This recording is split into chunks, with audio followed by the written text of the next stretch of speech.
Hello everyone, my name is Pixlriffs and welcome back to Craftmine. This is likely going to be the last episode of Craftmine since I can't be entirely confident about this, but given the state of things, I'm pretty sure the Happy Ghast is going to be arriving next week at the time of this recording, so I need to get in gear and finish up Craftmine so I can get back to the Minecraft survival guide.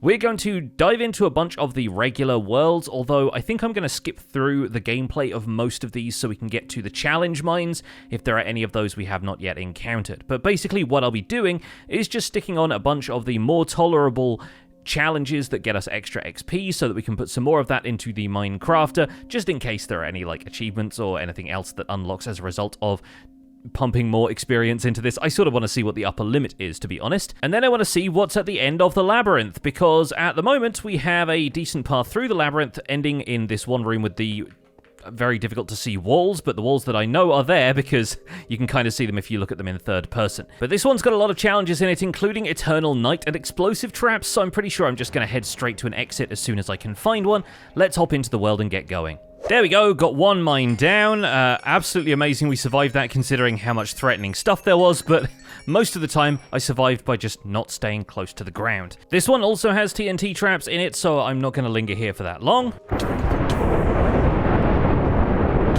And oh my goodness, the Eternal Lightning, it really is Eternal Lightning actually. This is absurd and not something I plan on leaving enabled for very long. Mostly because I suspect the recorded audio for this is just a flat line where my mixer is dying. Oh my gosh, there's a skeleton horse in the middle of the ocean as well, but there is also an exit right below that. So let's try and dive down and finally get out of here. Yeah, that one was overwhelming. That one was a little bit too much even for me. So very happy to be done with that one, and let's never enable that setting ever again. Just for reference, I have weather turned down to 1% volume. I don't think that really affected the thunder at all. Anyway, it looks like the next one doesn't have the thunder. We do only have one half heart, and we do have not the bees enabled, so once again, not entirely confident we'll be able to get this one done. But hopefully a challenge mine should be arriving shortly afterwards, so let's see what we can get out of this third world. Well, it really took a while to load that one up, so I should be very, very careful because there are bees nearby, and we need to make sure that I can organize my inventory before we can really get a shot at dealing with them. Especially since I'm dying. Oh no. Yeah, I think I might have left my turtle shell helmet up there on the platform. That's my bad. Yeah, unfortunately, I think it might be time to fail more mines than we succeed, just so we can get to the ones that matter. But for once, this one looks like it might be okay. We've got a dark cave world. Let's see if we can change that to floating islands or a surface world. Have we tried amplified yet? Maybe we should try amplified. I do like the grid worlds as well. I think they're pretty fun. Maybe a chance to mine some XP in world number 4? Here's hoping. Now we're just leaving with a handful of raw copper blocks. This should get us a ton of experience, and hopefully at this point we'll be unlocking another challenge mine. But oh, wait a second. I have a shimmering key which says it opens a vintage trophy room. Maybe I didn't look at them too closely, but I don't think I saw any of the shimmering keys say which rooms they open before. So maybe if we put that in a different door, or maybe if we use it to continue through the labyrinth here. Can I actually see the other door from there? I can. Can I get to it? Good question.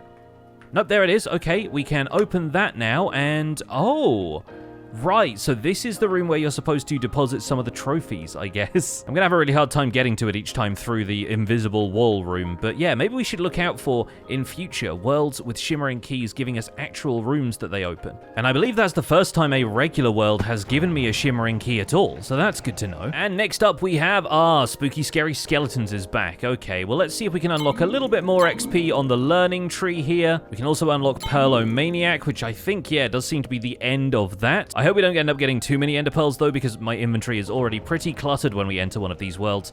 Let's see if we can shoot down a few more skeletons this time. Yeah, we ended up with 2.5 stacks of ender pearls, which I don't think will help us all that much here, considering that we've got to take care of these skellies, but I think from our current vantage point, we should be doing okay. As before, the problem here is not necessarily dealing with the skeletons themselves, it's dealing with the lack of food, so hopefully we'll be able to scavenge a few more arrows and just snipe a bunch of them from a distance. I think once again, starting with some enchanting is going to be a great point, although we don't have a ton of levels at this stage, so maybe we'll just go for a low-level enchantment. Honestly, even power 1 is going to be a bit of an advantage, so let's throw that on the bow, and let's try and be inside a wall when our next wave spawns in. That way we might be able to snipe from here. Especially since the next wave was actually Wither Skeletons, a fact that I forgot, but we have a Wither Skeleton skull now. And we have unlocked the Wither special event by doing that. That's something I didn't realize was a thing, so let's try and take out the rest of these. Helps that the netherite axe actually has looting, which isn't even available in axes in survival. And once again, I'm going to go for this zombie spawner purely because it might have something I can use for food in this place. Yes, thankfully it has some bread and wheat. Golden apples are all very well, but it's amazing how fast you chew through hunger in this level. But we've made it to the last wave. Let's see if we can get ourselves a second win on the spooky scary skeletons level. Harder, but certainly not impossible now that we've got this amount of equipment. Well, aside from one very sketchy moment involving an Enderman, this has not gone too badly, and this looks like the last two skeletons I will need to defeat. I'm down to 0 food, but we have made it to the exit. As long as this spider doesn't thwart my ambition to leave, we are getting out of here with another challenge mine complete, and hopefully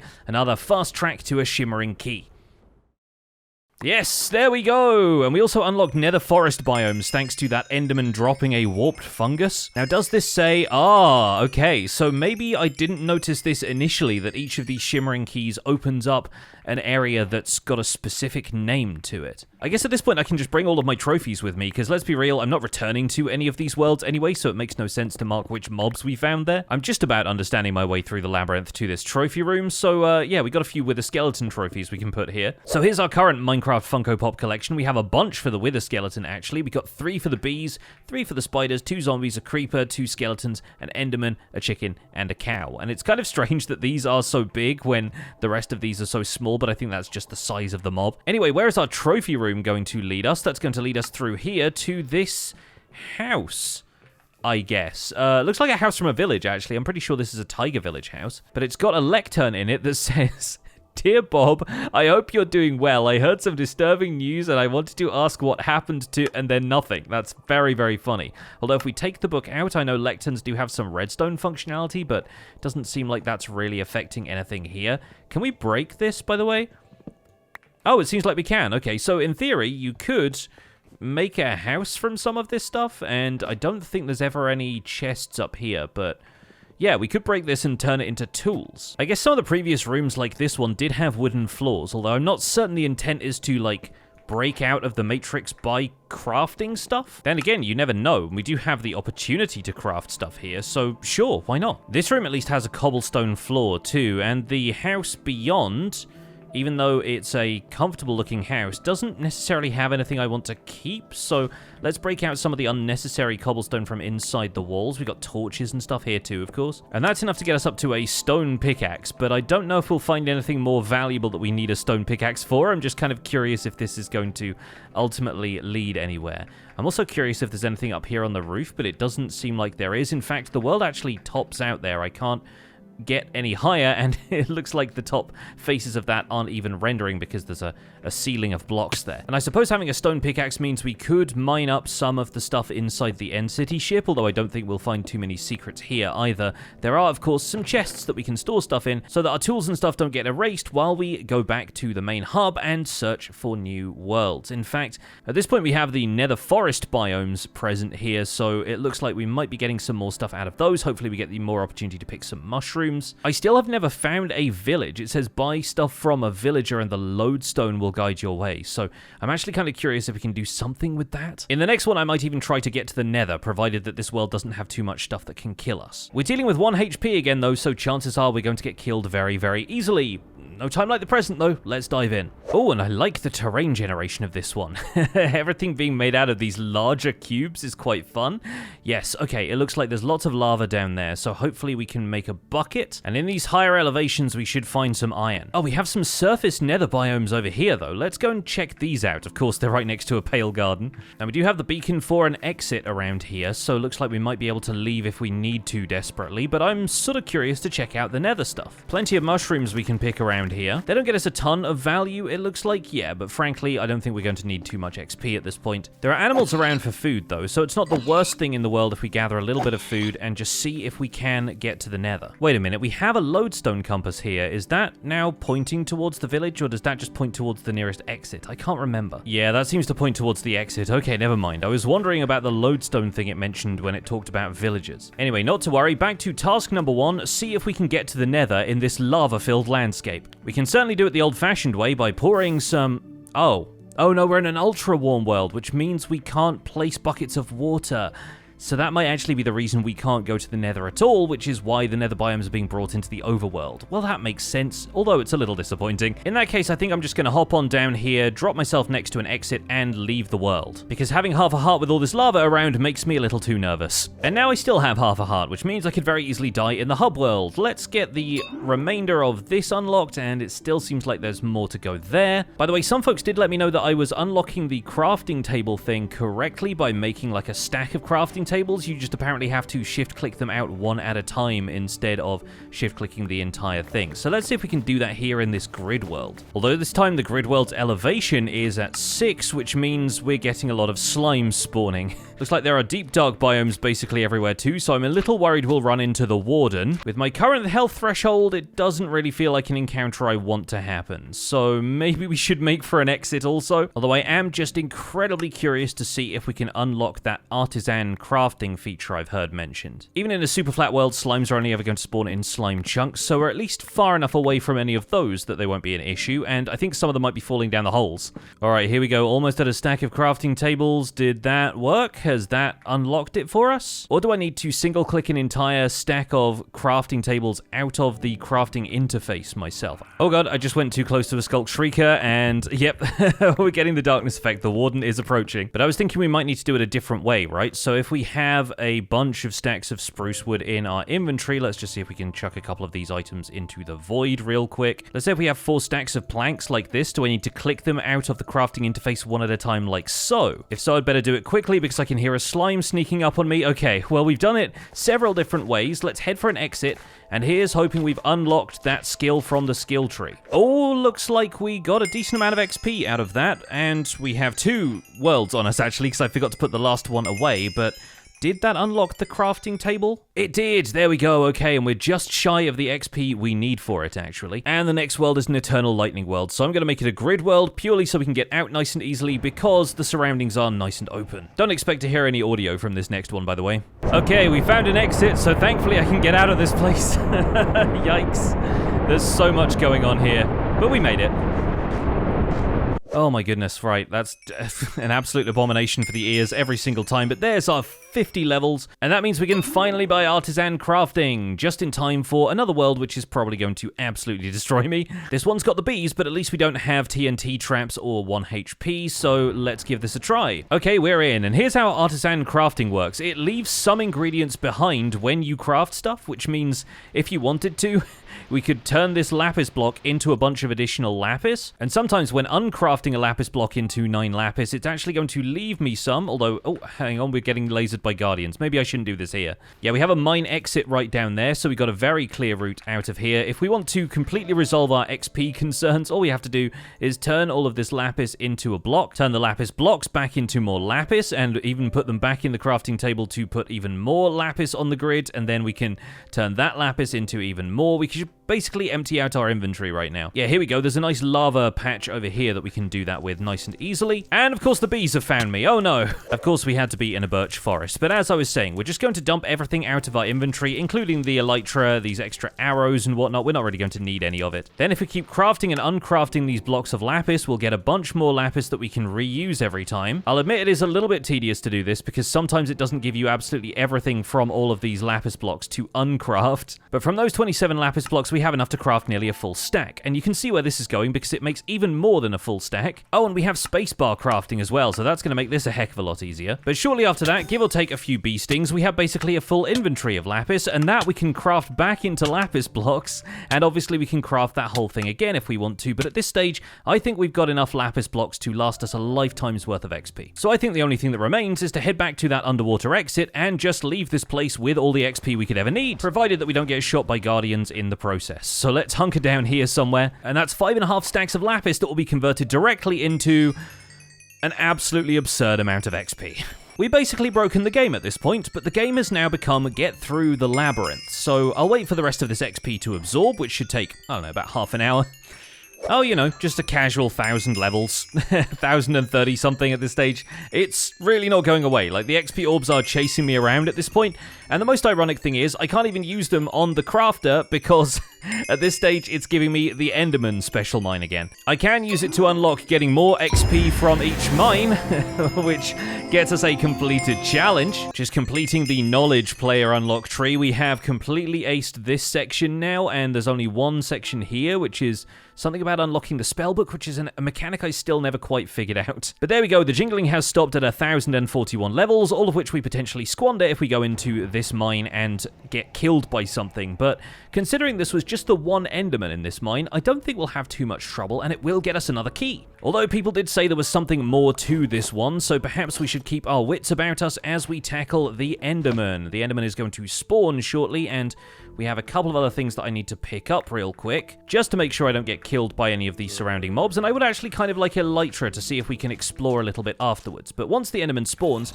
we should just be able to lure it into a convenient water hole, like out here, for example. Yes, there it is. Okay, we should be able to attack this Enderman nice and easily. We've got a looting sword, a looting axe. Just gotta make sure we don't end up getting killed by skeletons in the process. Alright, fella, let's be having you.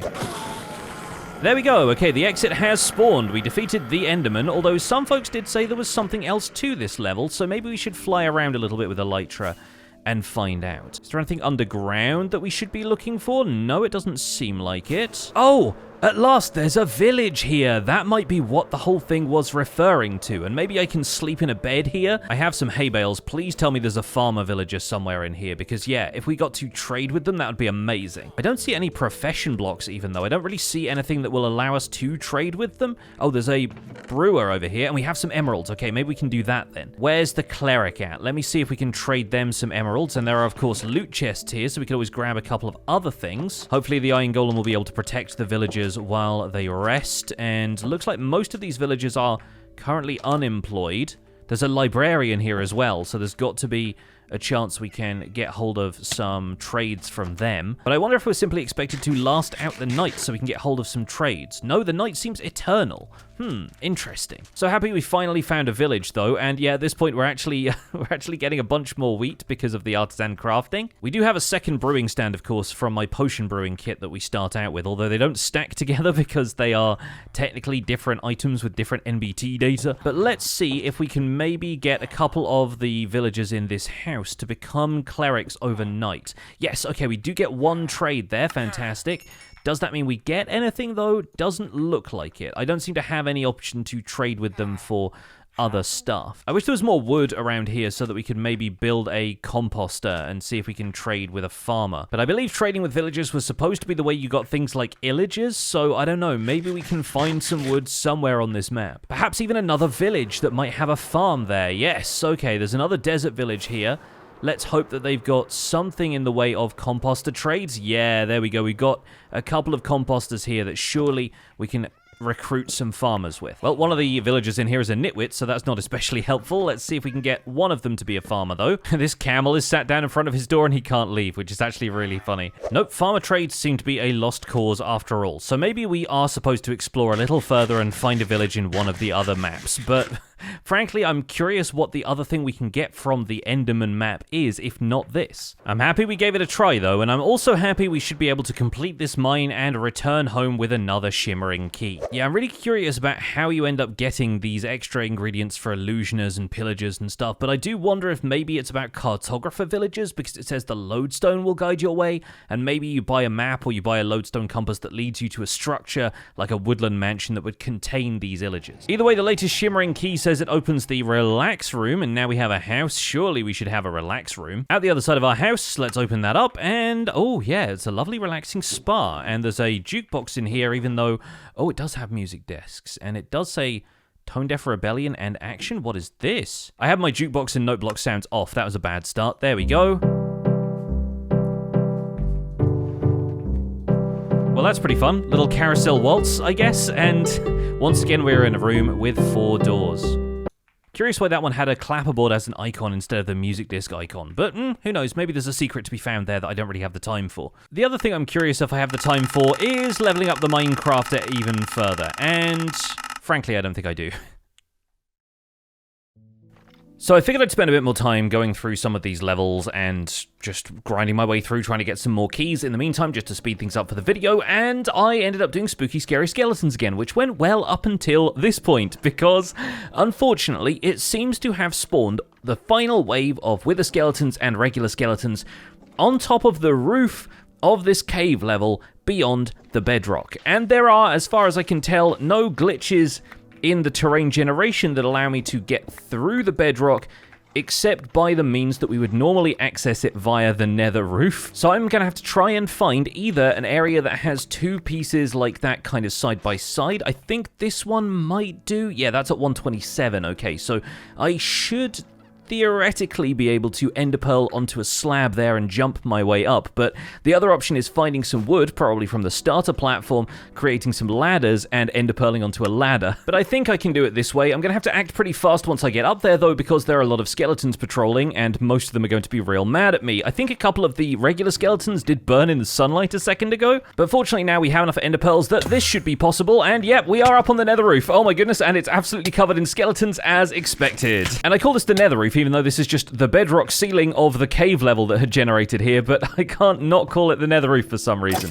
So I guess our task from here is just to systematically pick all of these off, and fortunately a flat landscape like this is very easy to snipe from, but oh my goodness, that was a challenge I was not necessarily expecting from Craftmine. Oh my god, and there's a desert temple on the roof. Maybe that's how we were even expected to get up here, considering it's probably generated a burial chamber down there. Well, in the meantime, I guess we'll take out the rest of these skeletons, and then we'll go and investigate what the desert temple has going on. And I think at this point the absolute worst case scenario would be if there was one skeleton I didn't notice below the bedrock somehow, but I don't think that's actually happened, and I think in this case, there we go, our exit has generated. So there are a couple of structures off in the distance, actually. I think there is a desert village here, as there was in one of the previous ones.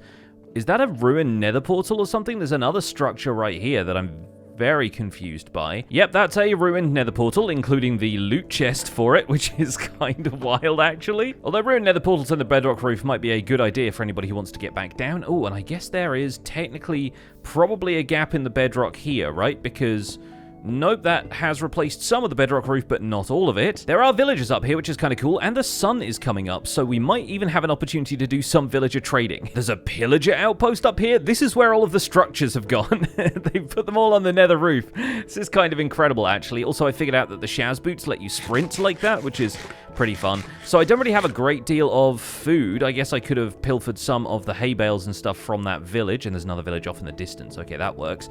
But I kind of want to see what is going on with this, if I can actually get down below bedrock in the desert temple. Oh, it does have a burial chamber. Incredible. Okay, well, this has surely got a TNT trap in it as well, like the normal ones would generate, so let me get rid of that real quick. Yes, there's another golden apple in here, as if we haven't gotten sick of eating those already. There's also some emeralds, some armor trims, a bunch of the usual stuff you'd find in here, actually. I'm kind of wilded out by this. A second golden apple, of course, that's the only food you'd really find in a desert temple, which makes sense. There's a little bit of iron in here and gold as well. Might as well take those with me since I'm not going to be smelting anything in this world, and let's hop on out of here. Frankly, a pretty ridiculous curveball for Craftmine. I just had to take some screenshots of that so we could put it in the thumbnail because it's going to be a little baffling. But yes, fortunately, these villagers do have a lot of wheat, which means a lot of wheat trading, which means potentially we could try and get a farmer to trade us something unusual. And there are farmers in this village because there are composters, so let's see if, okay, this one doesn't have the wheat trade, so I'll probably break and replace the composter. I can't believe in Craftmine of all game modes, I'm trying to do some legit villager trading. This is ridiculous, but of course, Artisan crafting means that we get a lot more wheat than we started with, which is incredible. There's a camel. There's a camel on the nether roof. Oh, now I've seen everything. Oh, and this dead bush has kind of carved out its own little niche in the bedrock. Yep, suspicious stew, as you might expect. Well, at least we can eat that, so I might as well buy some of it. We'll try both types. That one is weakness, of course. It's basically always weakness. What is the second one? Oh, that's jump boost. Huh. Interesting. Well, not that we need that, since I have so much jump boost as a possibility, and yeah, looks like he can trade me golden carrots, but that is the last of his trades. So I wonder which one we're supposed to get the pillagers from, considering that the only villages that seem to spawn are these desert villages, and the only workstations I've found in any of them have been brewing stands and composters. Now granted, we could make a couple of other workstations, but in this environment I don't really have great access to wood, so that's kind of that idea nipped in the bud right there, unless the wandering trader happened to stop by. But frankly, I think this has been a pretty incredible round of spooky scary skeletons. Now where did I leave that exit? There we go, really didn't want to lose track of that one. Also, there are multiple desert temples. I did just spot another one on the horizon, but I think for now it's time to leave this and hopefully get another key. I'm leaving with a lot more pumpkin pie this time, which it turns out has some relatively decent value to it. But there we go, mine completed successfully, and I do actually have another key stashed in here from one of the other levels we did. So if I hop down to the chest that I started to put my stuff in, there we go, we have deep pool and we have boring corridor. So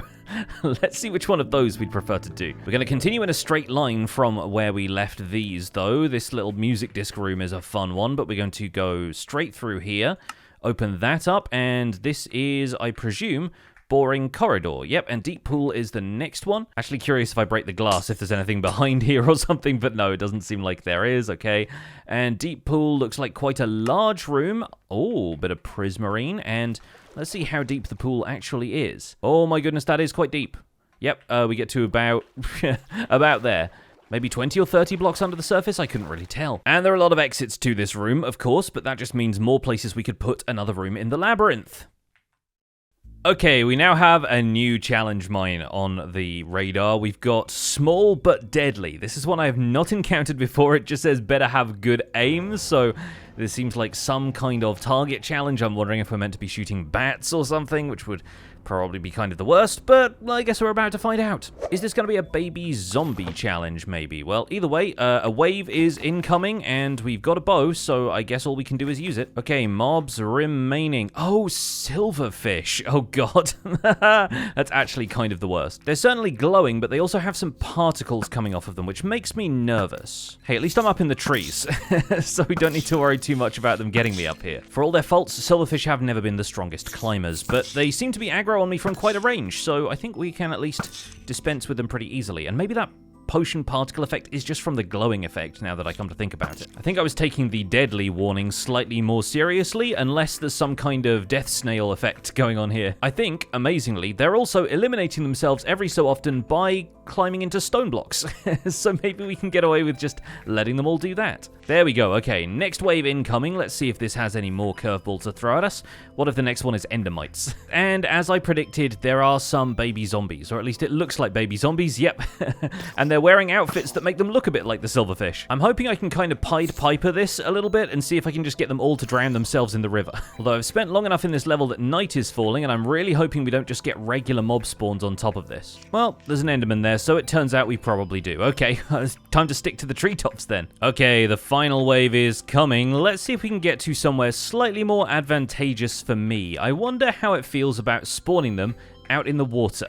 Or maybe on this stony hillside, where the silverfish will hopefully melt harmlessly into the rock around them. Yep, it's put them all in the water. Fantastic. All right, let's see if we can shoot them from a distance here. Oh, no. Oh, there are Vexes. Okay, that changes things slightly, but it's had the extra effect of slowing down the baby zombies too, which is good. Except now the baby zombies have become the baby drowned, which is a little different. And converting them to drowned did not take them out of the wave, but fortunately, we can take them out with some arrows. There's one more Vex up there in the sky, and I genuinely don't know whether I'm hitting it or not with some of these arrows, but I'm doing my best. Might actually have to put on my elytra to get this thing's attention, because it's up there real high. Let's see if this one can do with a flyby to get it in gear. Yes, there we go. Managed to shoot it down out of the sky. We just got one more silverfish over here, it looks like.